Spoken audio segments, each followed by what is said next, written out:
আমার পাপের রাজত্বে তোমার আগমন ছিল ভূমিকম্পের মতো। যখন দেখি তুমি দাঁড়িয়ে আছো, আমার হৃৎপিণ্ড থমকে যায়।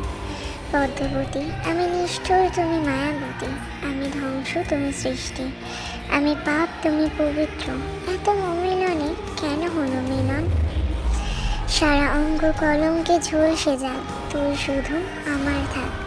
গত 4 দিনের একাংশ যন্ত্রণা যদি তুমি অনুভব করতে, তাহলে আমাকে না মেরে বাঁচিয়ে রাখতে। আমার শাস্তি হতো বেঁচে থাকা। এই যে ধরলাম, মৃত্যুর আগ পর্যন্ত ছাড়ছি না। তোমাকে দেখার তৃষ্ণা আমার কখনো মিটবে না পদ্মবতী। তুমি চাও বা না চাও, পরপারে দেখা হলে আমি আবার তোমার পিছু নেব। আমার সব মিথ্যা হলেও তুমি মিথ্যা ছিলে না পদ্মবতী।